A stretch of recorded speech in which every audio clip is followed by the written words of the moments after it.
Mindfulness is really about understanding how our mind is working, seeing how we are habitually perpetuating unhealthy habits, and also seeing where we could potentially perpetuate healthy habits. Mindfulness training and meditation being part of how we can do that helps us provide this anchor point where we can start to see our minds in motion.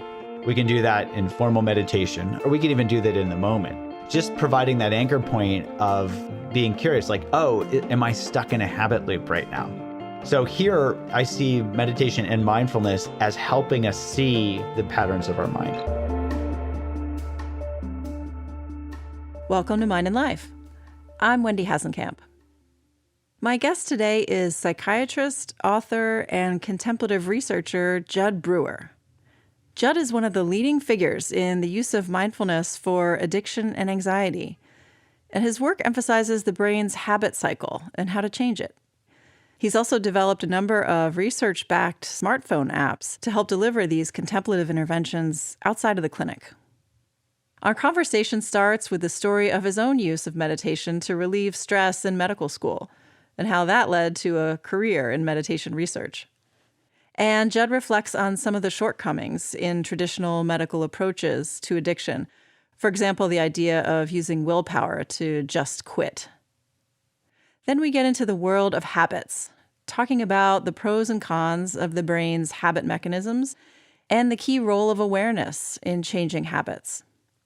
Jud explores commonalities between Buddhist philosophy and modern psychology, and that gets us into the details of the basic habit loop. We talk about seeing anxiety as a habit and the role of mindfulness for habit change. Jud also discusses some of his research on the effectiveness of the app-based interventions that he's developed, and he reflects on next steps for digital therapeutics. We wrap up with some insights on communicating science to the public, and Jud shares a take-home message about the power of kindness and connection as the ultimate reward. I really appreciate how Jud makes these insights from the intersection of neuroscience, psychology, and Buddhism accessible to the public. He did a pretty amazing job during the pandemic, making resources available to folks to help with anxiety. You can find links for a lot of his work in the show notes, including some great short videos that explain the core concepts of how he approaches habit change. Jud's view of habits as underlying so many of our behaviors and thoughts, both good and bad, really resonates with me. And as you'll hear, the implications of this perspective filter all the way up to the societal level. Whether you or someone you love is struggling with addiction, or you'd just like to work on changing a habit that isn't helpful to you, I think you'll find a lot of valuable information in this episode. Okay, I hope you enjoy this conversation as much as I did. It's my pleasure to share with you Jud Brewer. Well, welcome, Jud Brewer. It's so great to have you. Thanks for joining us. Thanks for having me. There's so much I want to talk to you about, and we probably won't be able to get through it all, but I would really love to start with a little bit of your personal story. So can you share how you got interested in meditation to begin with and this whole kind of work? I'd be happy to. It was probably the summer before I started medical school. I was having a stressful time. And my first day of medical school, I started meditating, figuring it was, starting a new chapter in my life. And I thought I would add what I thought would just be maybe an appendix or a subsection of a small chapter. And then, lo and behold, 25 years later, it was like the major driving chapter of my life. So yeah, I started meditating, and I never had any idea about how little I knew about my own mind. Right. And I was thinking, I just meditate during boring medical school lectures or whatever, because it would at least pass the time. Found that it was really helpful, for helping me be less stressed. And also it started helping me see a lot of the gaps that I had, and even I would say, looking back, that the medical profession had around, how the mind works, especially when it relates to addictions. So it was interesting to see that kind of set me up. I'd meditated for probably about 8 years or so, not ever thinking I would ever study it. But as I finished my PhD and finished my medical school, I started to see, especially when I was interviewing patients who were struggling with addictions, that they were actually using some of the same language that I was learning in my own meditation and Buddhist study of, Buddhist psychology. And it really struck me. I was thinking, this cannot be a coincidence. And that led me down this whole path of studying it, both not, extending my personal study into professional and even into my clinical treatments. So what are some of those gaps that you were mentioning in the way we think about the mind or the way the medical profession thinks about the mind? Yeah. And I don't want to make this sound like the medical profession had no clue, but Right. it's amazing how, I don't know where this started with, maybe it was Descartes or something, where there was this real privileging of thinking and reasoning, and willpower. And that's really been pervasive for hundreds of years, where, it's just like think your way out of anxiety. So I saw this in medical school. I learned, to help my patients quit smoking, just give them a quit date and tell them to stop, give them some medication to help with the withdrawal symptoms. But the main, psychological approach was, advise them when they fall down and advise them that they are going to relapse and advise them that this is going to be a problem and basically just say, just do it, just stop. And the same with, basically all other addictions. It's, I certainly learned about like 12 steps and things like that, which are really helpful for people. Yeah. Yet one of the things that they suggest is not taking a willpower-based approach, right? One of the tenets of AA is around being powerless. Right. So here, I see this as a fundamental difference. Some might call it a gap in modern day approaches toward addictions and even habit change more generally. Another example was that, as a psychiatrist, I was really struggling with helping my patients with anxiety. And if you look at the best medications out there, the number needed to treat is 5.2, meaning that I have to treat 5 patients before one of them shows a significant reduction in symptoms. So I was basically playing the medication lottery there and struggling. I don't know who's going to benefit and what I'm going to do with the other 4 out of 5 people that continue to struggle. And so there, I hadn't even learned in medical school or residency that anxiety could be driven like a habit. And so that was a big aha for me. And that started to link in both with the Buddhist psychology, but also with some of the other habit change research that my lab had been doing around mindfulness, helping people with, quitting smoking and not overeating and things like that. Yeah. So let's get into some more of this about habits, because I love how you frame all of the issues that you approach kind of coming out of that process of the way our mind forms habits, which is so foundational, right, to the way that we operate for better or worse. It can have good and bad outcomes. So can you talk a little bit about the basics of kind of habit formation and maybe even how that links up with Buddhist psychology? Because I know you've thought a lot about that too. Yeah, I'd be happy to. So, all of us, if I had to guess, it's probably 95 or more % of our waking life is habit driven. And probably 95% of that is helpful, where if we had to relearn how to walk, how to put on our clothes, how to eat, we'd be exhausted by breakfast. So Yeah. So it'd be really challenging if we had to relearn everything every day. So the first thing that I want to highlight, because often people think, oh, habits, bad habits, but it's really, habits are generally good. And there are a few pesky ones that kind of get in the way. Those are the ones we notice. Yes. But the process is set up really for survival. As humans, before we had refrigerators and ways of storing food, we had to go out and find food and then remember where it was so we could go find it again.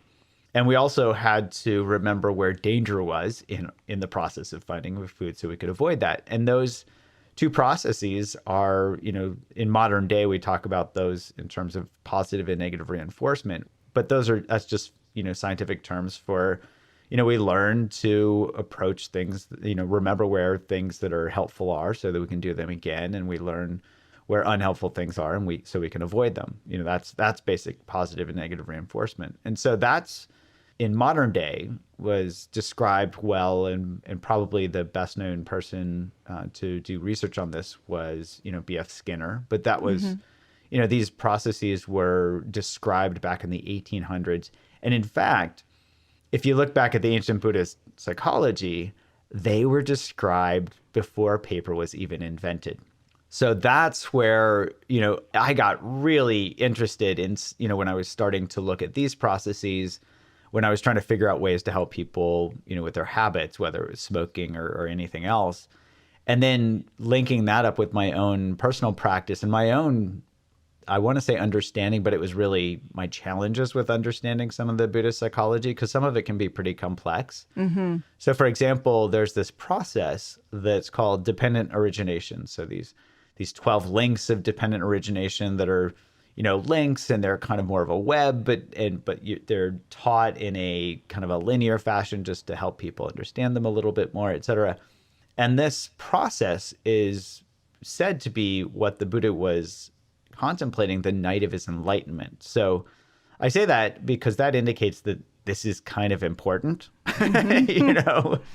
And when I did some work with Jake Davis, who's a Pali scholar and a philosopher, and we looked at these links of dependent origination and looked at modern day psychological processes around reinforcement learning. And it turns out that these two are basically talking about exactly the same thing.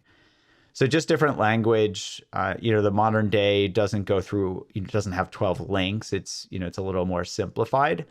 And we even published a paper on this a while ago showing that these are basically the same thing. So that the Buddhist psychology was describing reinforcement learning thousands of years ago. And it was not only describing it, but it was saying, hey, this is the key to enlightenment.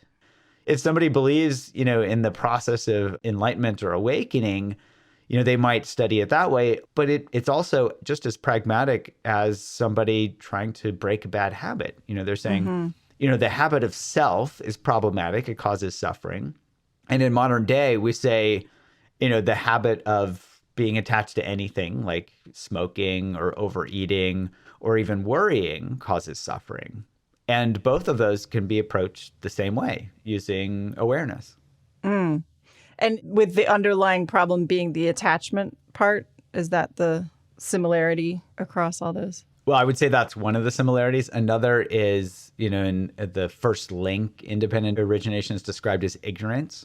Mm-hmm. And so in modern day, we think of that as subjective bias, where we're biased based on our previous experience and we don't even know it. So we're kind of ignorant to that bias. So we might see the world through certain lenses just based on our conditioning, ranging from somebody preferring one type of chocolate over another. They might have a chocolate bias. Mm-hmm. To implicit racial bias, where we can become conditioned societally, just based on societal behaviors and conditions.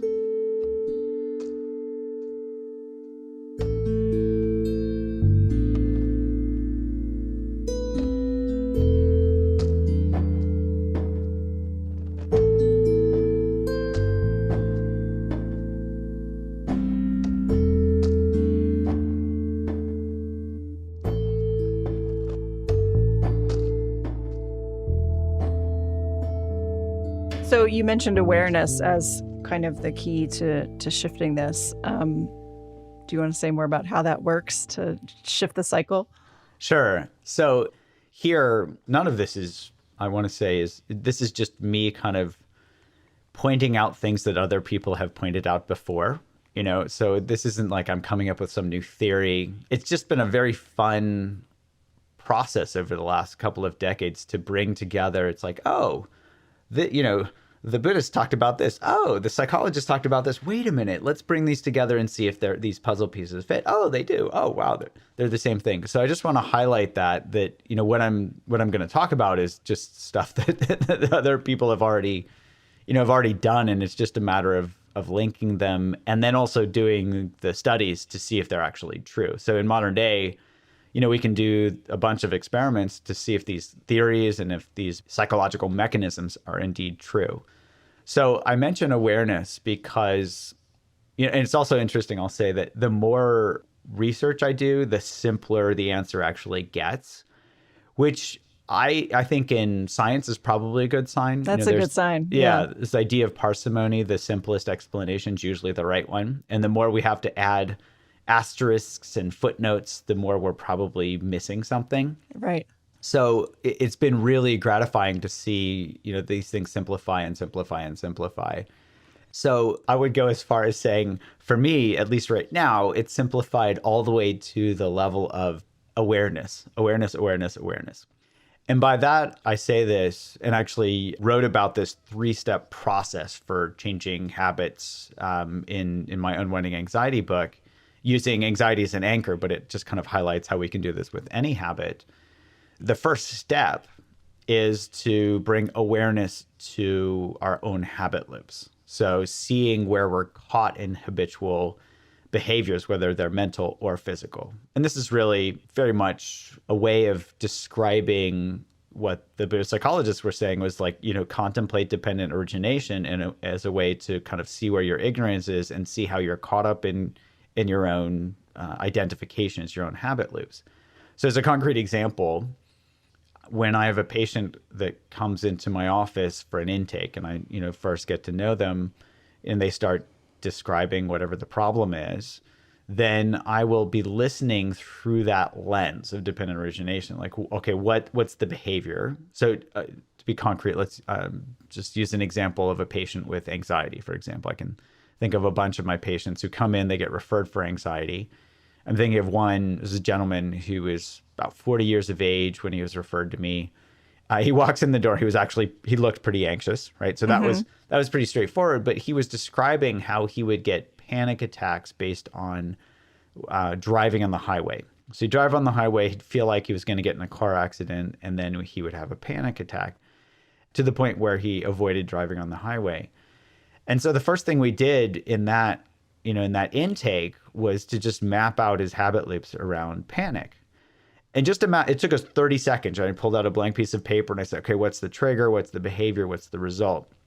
And those 3 elements, they've been very nicely described. Charles Duhigg wrote a book about a decade ago called The Power of Habit, where he kind of made this process of reinforcement learning very simple for people to understand. Really well-written book. And, he talks about a cue. I think he talks about, maybe there are 4 steps in his book. I don't remember exactly. But the basic elements for any habit to form are a cue, a behavior, and a result, or a trigger, a behavior, and a result. So, for example, with my patient, his cue or his trigger would be that he would have a thought, like, I'm going to get in a car accident. His behavior became an avoidant behavior where he would avoid driving on the highway. And then the result was that he could avoid having panic attacks. So there was that reward. That was the benefit. Yeah. So that's where his brain had said, oh, do that again so that you don't have to have more panic attacks. So that's really where awareness comes in as a first step, is we've got to be aware of how our mind is working. If we don't know how our mind works, we can't work with it. And that's something that any of us can do basically for any type of behavior. We can check to see, what am I identified with? What's the behavior? And what's the result of the behavior? That also sets us up for the second step, which also is based on awareness. So in Buddhist psychology, they talk about cause and effect being really critical. It's the basis of karma. It's all this stuff. And why is that important for them? And why is that important now? Well, cause and effect is basically the basis for reinforcement learning. I see this all the time in my clinic. A lot of people think, if I can just figure out what triggered my anxiety or triggered my worrying, then I can just avoid those things and I'll be fine. But that's not how our brains work. Our brains work, they will reinforce a behavior based on how rewarding it is, right? That's why it's called reinforcement or reward-based learning. The triggers or the cues are actually the least important part of the equation. And that's good to know because often we don't know what triggers a behavior. And we also can't avoid most of life, right. Which can be triggering.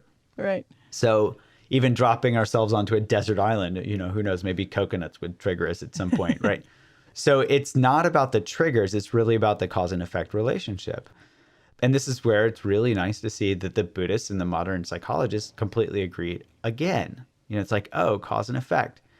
And by that, if we look at the modern day science, there's this formula called this Rescorla-Wagner reinforcement learning model. So these two researchers back in the 70s came up with this very simple formula that is still at play today, which basically says, hey, you're going to reinforce a behavior based on how rewarding it is, and you're going to keep doing it, or you're going to change that behavior based on one thing, which is awareness.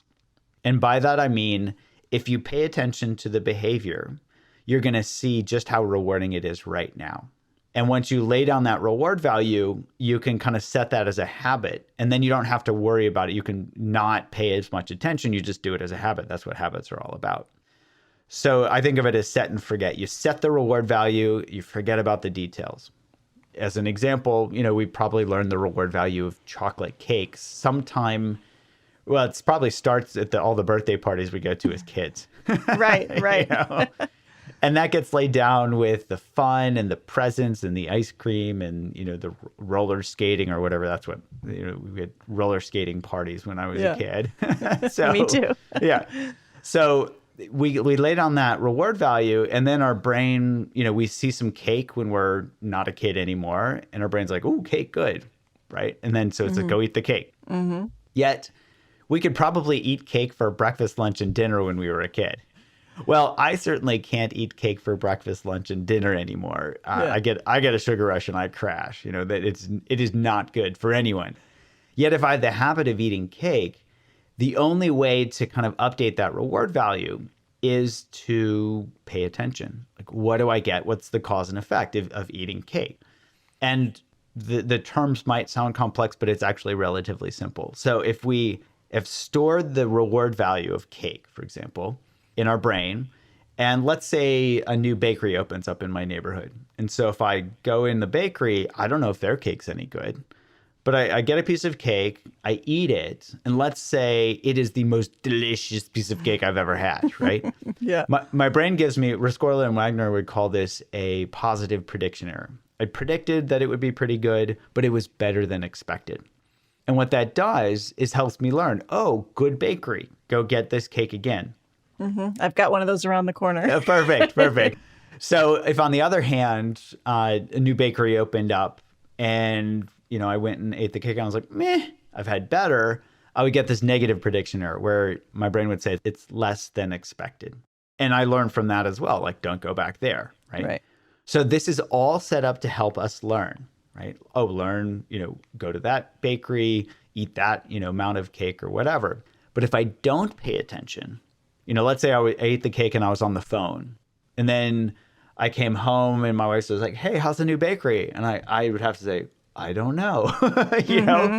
It couldn't have been great, or I'd remember it because it would probably wake me up and think, wow, hey, I have to get off the phone. This is really good.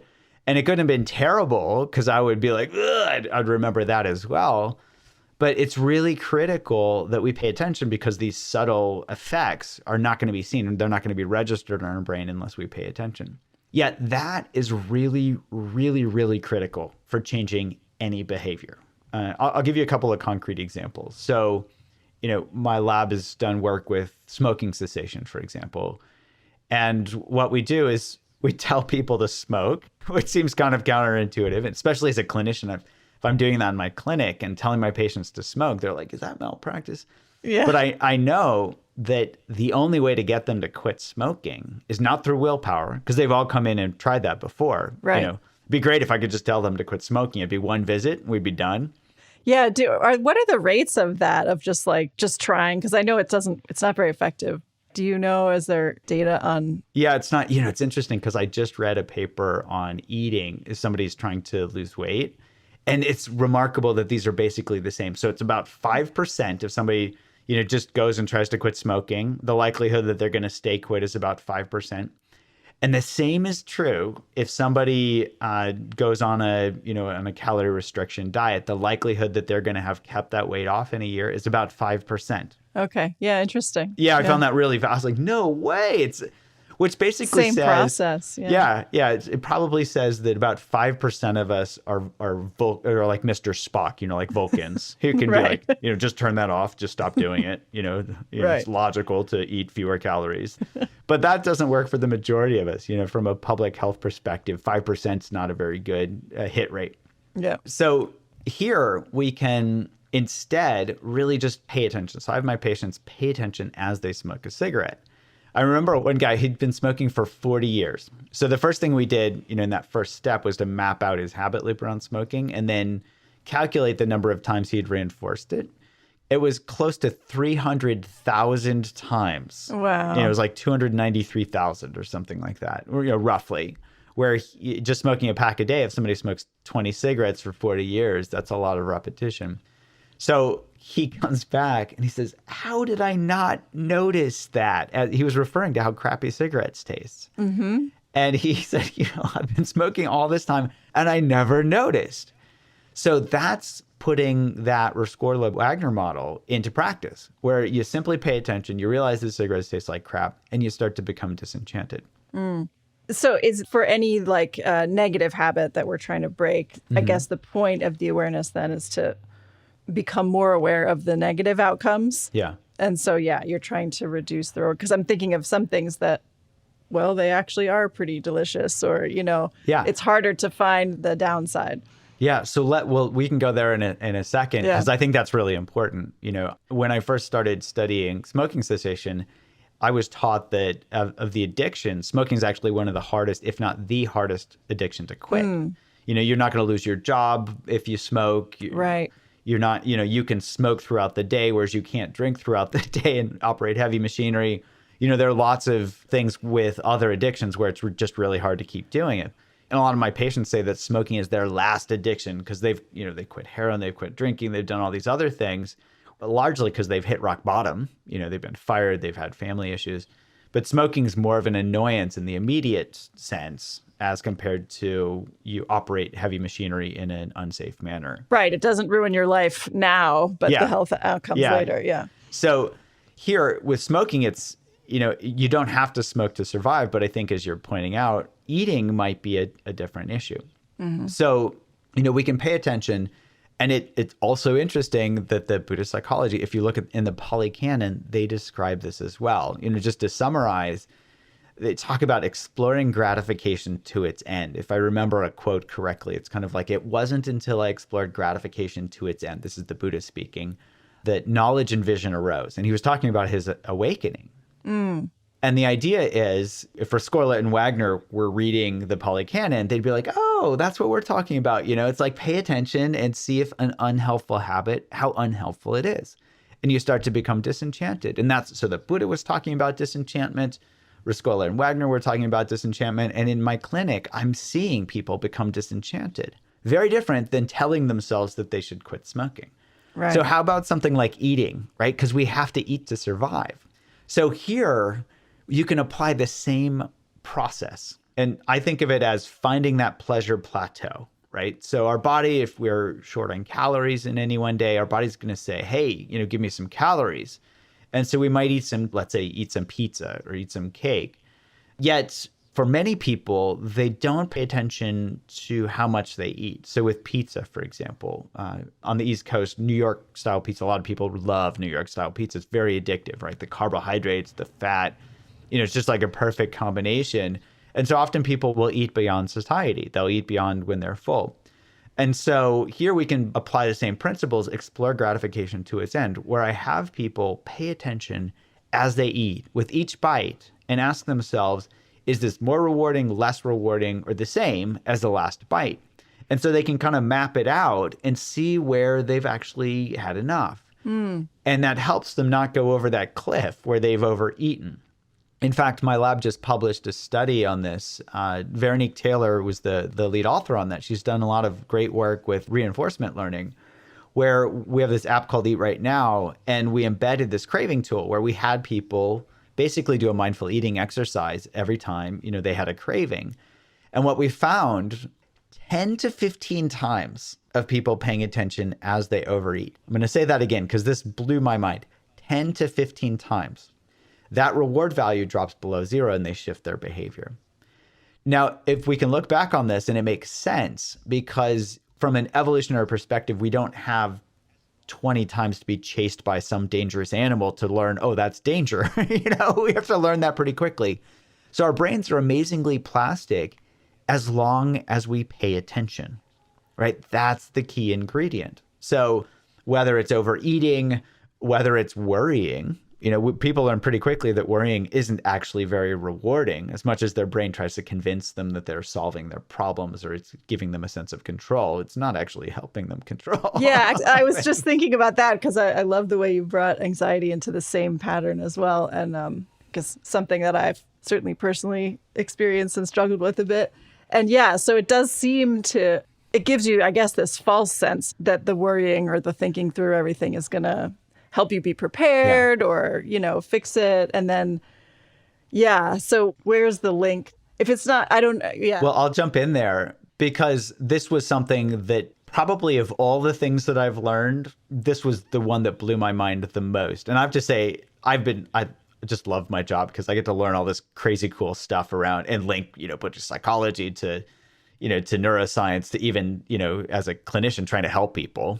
So I've been very privileged, very lucky to be able to study these things. But I have to say, the thing that was the biggest aha was seeing how, these folks like Thomas Borkovic and others had described anxiety as this negatively reinforced process back in the 80s. I just never learned it until I started looking it up. When I actually had people saying, hey, can you, anxiety is driving me to stress eat. Can you help me with that? Can you create a program for anxiety? So it turns out that our survival brains, so these ancient habit mechanisms, they now pair with a more modern mechanism of planning for the future, right? As we develop the capacity, I don't know, sometime in the last million years, develop this capacity to think and plan for the future, that thinking and planning helps us survive, right? And so like you're saying, problem solving, planning, all of this is helpful. Yet our brains to be able to plan, we tend to take previous scenarios and simulate future based on past experience. Yet if there is not enough accurate information to simulate what might happen, it doesn't stop our brains from trying. And so we start to simulate all the worst, like what if this, what if that, what if this, what if that? And we get stuck in these worry habit loops that instead of saying, well, let me check the probabilities. Our brains are terrible with dealing with probabilities, right? They're just like, oh, this could happen. And then we get stuck in, oh yeah, it might happen. Oh, it would be terrible if it happened, And then we're galloping off into the future, worried about everything. Yeah. That ironically, the worrying makes survival less likely. And by that, I mean, it doesn't help us think and plan. And in fact, anxiety is, it's anti-survival. It leads to physical problems. Anxiety itself is an emotional. When it's extended over time. Yeah. Yeah. Well, I would even argue that anxiety itself, nobody has shown that anxiety is actually helpful. Right. I guess maybe there's a definition. I was thinking of acute stress response as helpful. Yeah, those are different. Absolutely. Yeah, right. Yeah. How do you define anxiety, actually? Well, if you take the dictionary definition, they talk about this feeling of worry or nervousness or unease about an imminent event or, something with an uncertain outcome. Okay. So anxiety tends to be a feeling, yet worry can not only be a feeling, but it can also be a behavior, worrying. We worry about something. So especially with the worrying has, it shuts down our thinking brain. It makes it harder for us to think.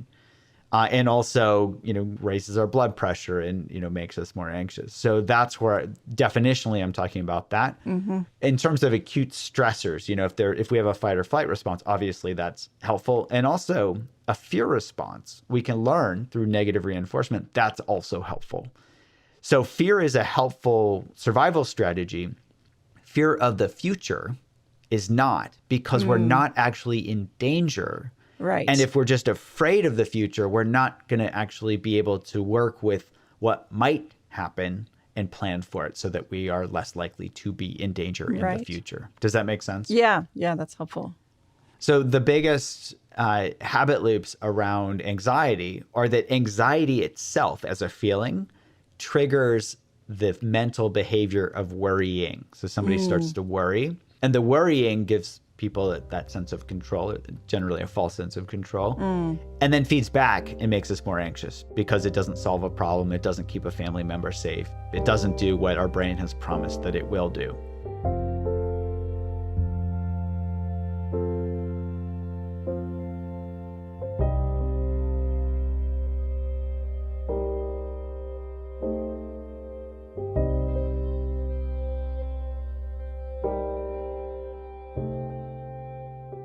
So with the awareness, and then of course, this is where meditation comes in and all your experience with that.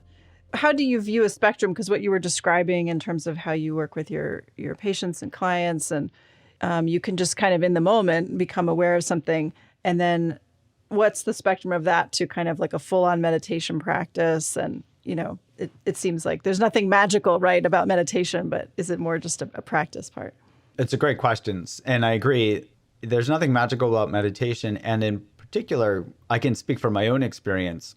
I didn't really understand what the purpose of meditation was. I just heard, beginning of medical school, oh, try meditating, might be good for you. And especially these days, people learn, they hear a lot of this science around, oh, meditation could help with this or that.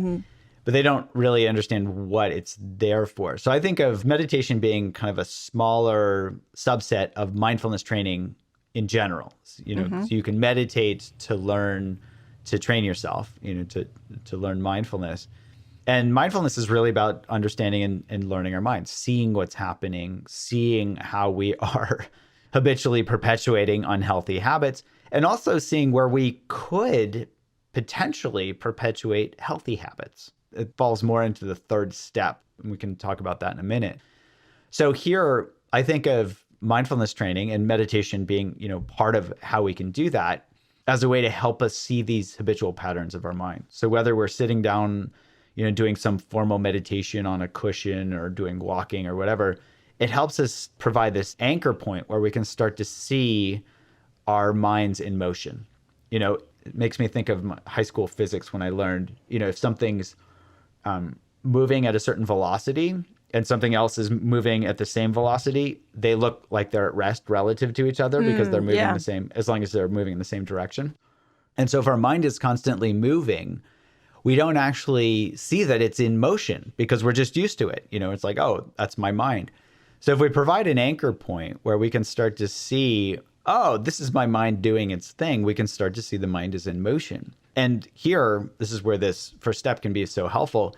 Just providing that anchor point of being curious, like, oh, am I stuck in a habit loop right now, for example? We can do that in formal meditation, watch the mental habit patterns of our minds, or we can even do that in the moment, right? It doesn't really matter. And some of the research that my lab had done 10 years ago now, where we actually found that the informal mindfulness practices were even more helpful than formal mindfulness practices in helping people quit smoking. Both of them were helpful, but the informal, like in the moment practices were really helpful. And they moderated decoupling of craving and smoking and all this stuff. So here, I see meditation and mindfulness as helping us see the patterns of our mind. And I also see mindfulness and if you think of mindfulness as this curious awareness, right? It's awareness that's, often described as non-judgmental.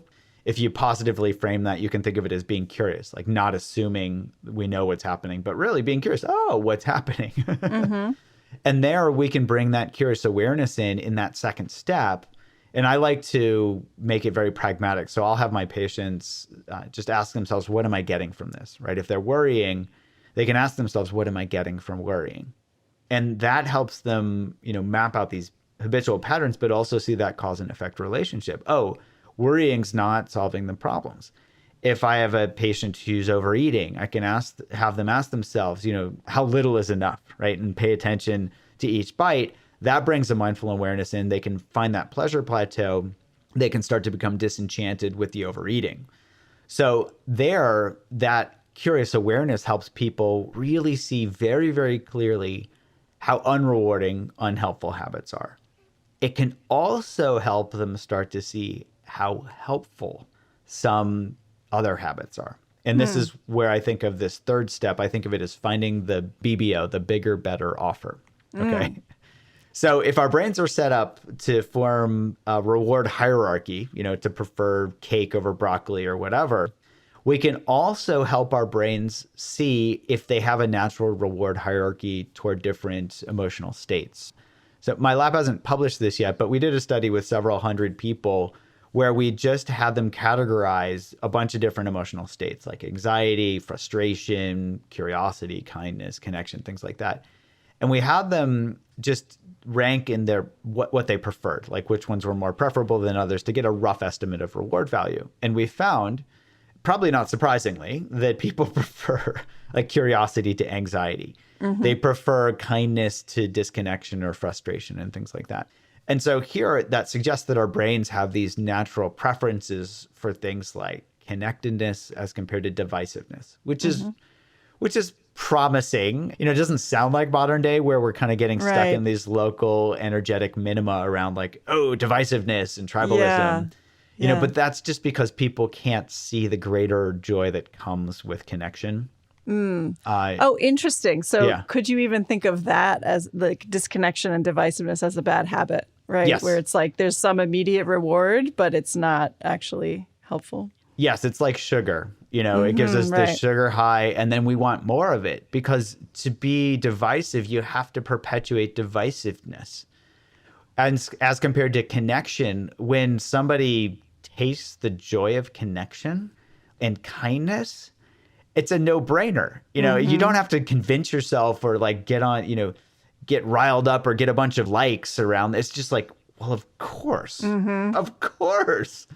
And so the nice thing about that is when somebody can actually taste that really from their own direct experience, their brain naturally prefers it. We could get into the edge cases around sociopathy and things like that. But let's just say for 99.9% of us, if we really pay attention and we compare, being a jerk to being nice, it's really a no-brainer. In fact, Jake Davis wrote his entire PhD thesis on Buddhist ethics, suggesting that simply paying attention will help us develop and, I would say, tap into our inner ethics that our brain has already set up as compared to the shoulds, the 10 Commandments or the thou shalt that all the mostly dead white men came up with. Right. This is really about seeing how rewarding it feels to be kind, to be connected, to be generous. In fact, even if you look at the graduated teachings in Buddhism, generosity is the first step. And some argue that they're trained that way. You start with generosity because it's the easiest to see how rewarding generosity is. So I think of those as the bigger, better offers. And so, for example, if we're worrying, we can compare worrying to being curious about what the feelings of anxiety feel like. Curiosity feels better than worry. So we can start to not only step out of the worry habit loop, but also start to change our relationship to the feelings of anxiety itself. If something's unpleasant, our survival brain says, hey, make that go away as quickly as possible. And so we worry, we procrastinate, we drink, we eat, we go on social media, we do all these things that just perpetuate the process and get us stuck in these, identifications with whatever those behaviors are. But in fact, if we get curious, we can start to notice, this is a physical sensation. My head's not going to explode. I've had patients actually say, I feel like my head's going to explode. Yeah. And we dive into that in the moment. We get curious and they see their head doesn't explode. They change their relationship to these things. They start to see that they're impermanent. Does that sound familiar, right? Buddhist psychology, impermanence. They're selfless. And that just by seeing these things, again, awareness can become that bigger, better offer where we can start to see, these are physical sensations. They come and go. I can be with them. I don't have to do anything to make them go away. That is a huge insight for so many people. And I'll even say, as a scientist, I'm easily biased because I started meditating at the beginning of medical school. I could be missing something, which is why we have to do these randomized controlled trials. And so, we can go into it as much or as little as you'd like, but we've done a bunch of clinical studies. In fact, we just published a study So we developed this unwinding anxiety app to train people in these 3 steps. Yeah, yeah. What have you found? And we started with people as in doctors, anxious physicians, because I can speak from my own experience. 1, we don't learn good coping mechanisms in medical school. And 2, we do learn to be martyrs. It's like, don't take care of yourself because you could be spending that time saving lives. It's very dramatic. Yet the irony is we can't save anybody's life if we're burnt out, and we can't even help them in our outpatient clinic if we're burnt out. So we did the study with the anxious physicians. It was just a small single-arm trial. We wanted to see if we could get an effect. Okay, we got a 57% reduction in clinically validated anxiety scores. So that was an eye-opener for us. We also got a 50% reduction in certain aspects of burnout, like being callous toward patients. So that was enough to get NIH funding. We did a randomized controlled trial with people with generalized anxiety disorder. And here, 67% reduction in anxiety. Wow. And how long is the program? In the physician study, we looked 3 months out. And then in the generalized anxiety disorder study, we looked 2 months out. So the modules, there are 4 core weeks, and then there are a bunch of theme weeks. So people can get basically, about 6 months of training if they want to go straight on. But basically, we wanted to see, 2 months out, it's a pretty decent time point. And here we're seeing, compared to usual care, and, this is where medications come in, 1 in 5 patients and all of that. Right. Not great. Usual care, we got about a 14% reduction in anxiety. So something was moving in the right direction, which is good. But 14 versus 67%. Amazing. Yeah. And so we could even calculate the number needed to treat. So with medications 5.2 in this study, 1.6. Wow. Yeah. And were any of those, the folks in the study also on meds, or I guess you probably couldn't control for that? Yeah. So the nice thing was, because it was a randomized controlled trial, in both groups got usual care, that any effective medication would be controlled by the randomization. Right. I don't remember us looking carefully at that to see if there were any, well, we might have looked to see if there was any significant difference between the groups in terms of medications. We would have noted that. But the fact that I don't remember that suggests that there probably wasn't a difference. Right. And I'm just thinking, you were saying earlier with using anti-anxiety medications, is that pretty much that's kind of the standard treatment from the medical and psychiatric community, right? There aren't these really behavioral methods. Well, some people use cognitive behavioral therapy. That's kind of the gold standard in general across the board for anything. So that CBT is gold standard. So I'm not saying it's, and I actually learned CBT in residency.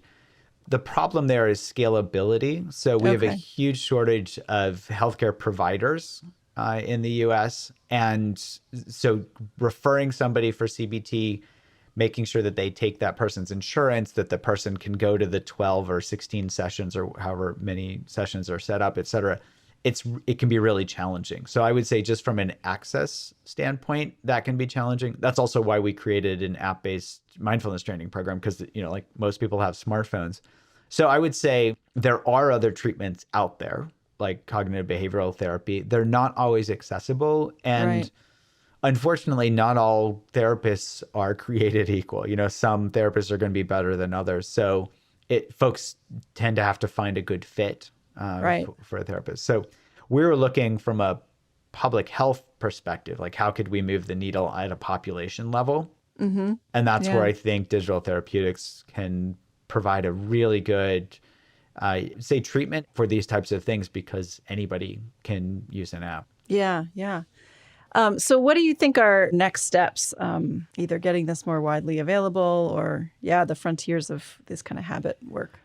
Yeah, it's a good question. So here I would say there are a number of things. So one, there are a bunch of meditation apps out there for people. And so I think it's important for clinicians as well as consumers to really be able to differentiate, just an app for meditation, of which there are a gazillion, versus something that is really designed and developed for clinical use, whether it's mild to moderate to severe anxiety. So I think I just read that it was only 19% of any app that's designed for depression or anxiety had the involvement of a clinician at all, and so it's when you look at it, I think what's the saying, buyer beware. Folks just need to know what they're exploring. So here, the future is I would love to see a number of digital therapeutics be developed that are based on psychological mechanism that involve clinician and ideally end user experience to really help them make sure that they are most accessible and most helpful for folks. And then most importantly, for there to be randomized controlled trials to show that whether they actually work or not. So that's, those trials tend to be very expensive. They take a long time. And that's very different than a company saying, hey, I'm going to develop an app and market it. Right. So I think that's important where, we have evidence-based digital therapeutics come down the road. And I think the other thing that we can start to look into is how to personalize things. For example, my lab just did a study. We haven't published this yet, but did a study where we could start to explore baseline psychological phenotypic characteristics of people to see which ones are going to benefit most or least from a digital therapeutic. I won't go into the details because it's still under review, but the data suggests that we can, with as few as 19 questions, so like 3 minutes, we might be able to determine somebody's baseline psychological phenotype and personalize or sort them into suggesting, hey, you tried this treatment versus you tried this treatment. So I think that's coming down the road. The more we understand the mechanisms to be able to ask the right questions, to be able to get good baseline psychological phenotypes that really differentiate folks. And I think that's a really exciting development because, from a genotypic standpoint, medicine's been trying to do this just in the realm of psychiatry for years, like what Individualized medications. medicine. Yeah.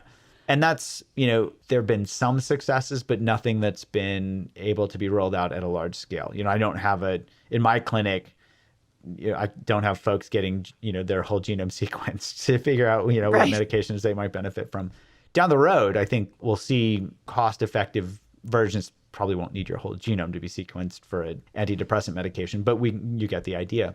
Here, I think if we are very savvy about what the psychological mechanisms are, we can zoom in and you can ask, having somebody fill out a web-based questionnaire that gets, cloud computed and beamed to the electronic medical record.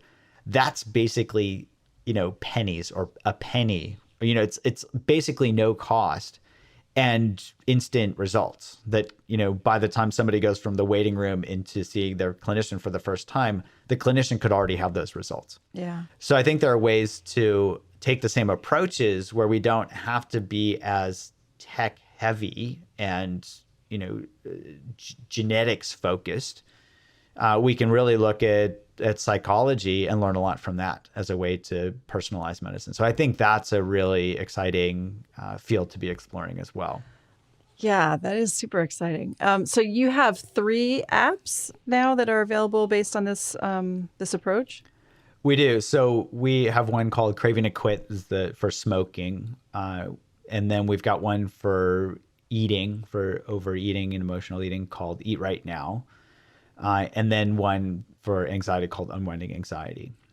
Awesome. Yeah. Oh, in fact, there's another one that just came out that's kind of an overview, like helps people understand how their mind works, called Unwinding by Shercare, I think. Yeah.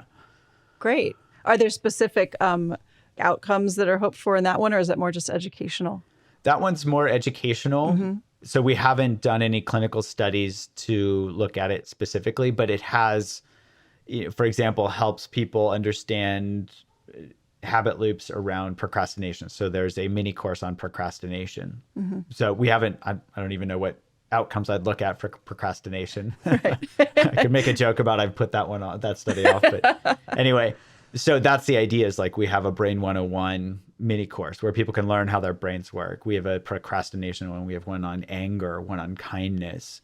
So just the general overview of helping people kind of get a sense for how their brain works, because that can be a real nice stepping stone for these other, if somebody figures out, I actually have pretty moderate to severe anxiety here, maybe this Unwinding Anxiety program would be more helpful. But, everybody benefits from understanding how their brain works.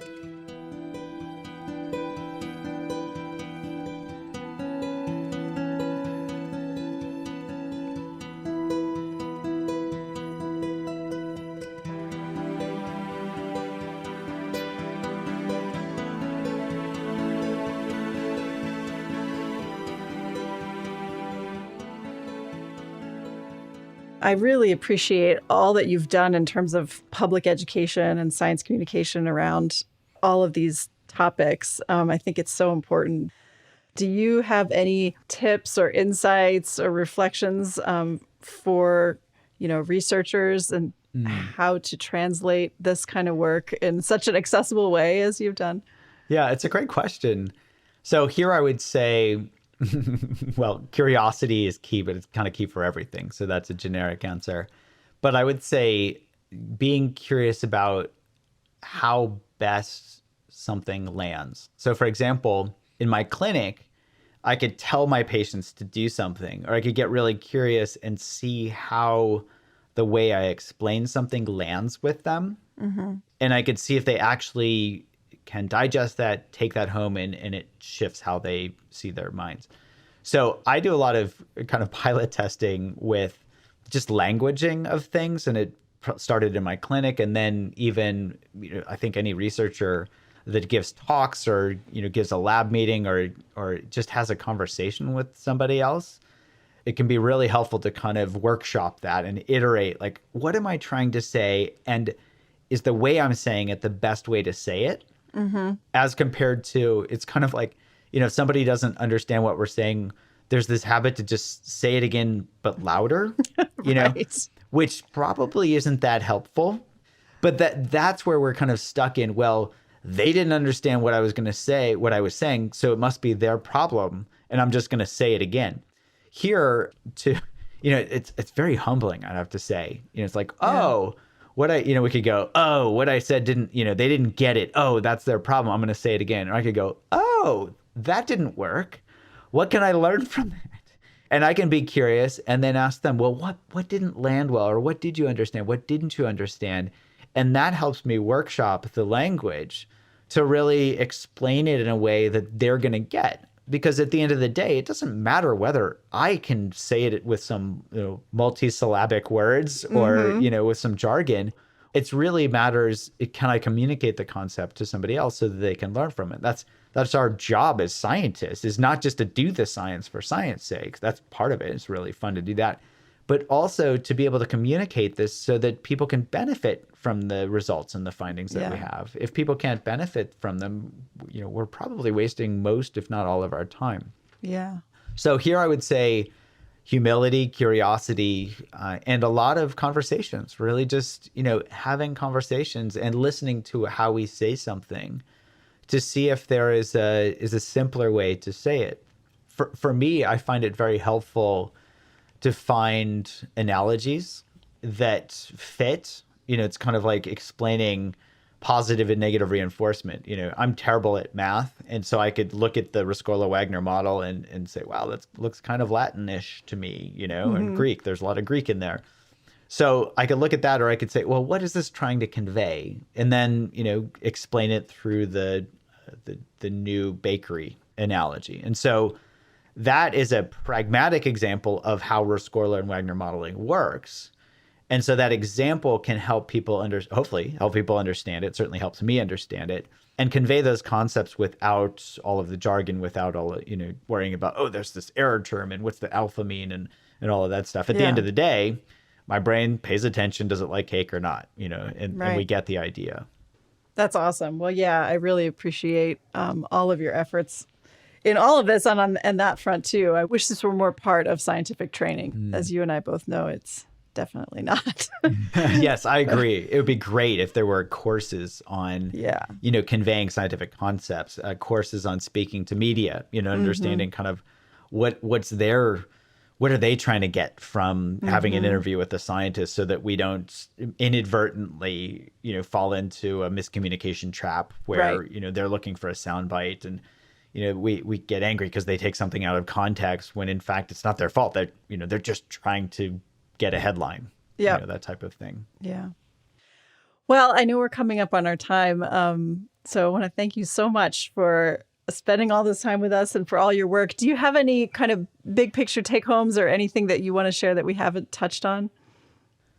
Well, the one thing I would say, we touched on it a little bit, is with these bigger, better offers, is just really, I would say for me right now, just emphasizing how important the power of kindness and connection are. I feel like today it is so critical that we, even in having conversations with folks that might have different views than we do, really bringing that curiosity in and really trying to understand, what the conditions are that lead to them having that viewpoint. And same for us. What are the conditions that lead me to having a certain viewpoint? Really can be helpful for developing connection and seeing.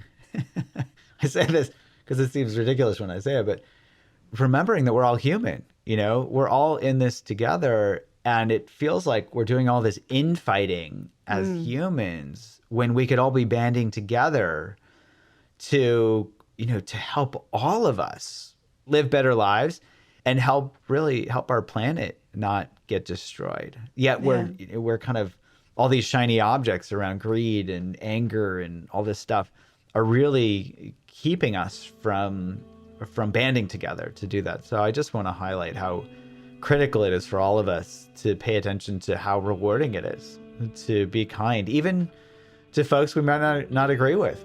It's really about, it all comes back to being human. Thank you so much. That's a wonderful, wonderful place to leave it. Deep gratitude to you for all of your work. Thanks for joining us. Thank you.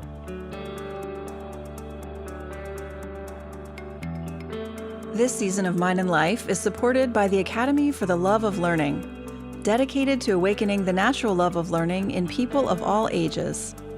Episodes are edited and produced by me and Phil Walker, and music on the show is from Blue Dot Sessions and Universal. Show notes and resources for this and other episodes can be found at podcast.mindandlife.org. If you enjoyed this episode, please rate and review us on Apple Podcasts and share it with a friend. And if something in this conversation sparked insight for you, let us know.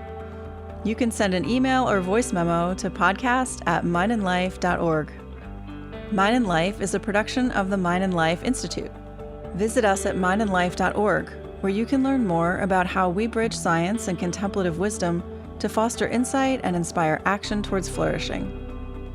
If you value these conversations, please consider supporting the show. You can make a donation at mindandlife.org under support. Any amount is so appreciated, and it really helps us create this show. Thank you for listening.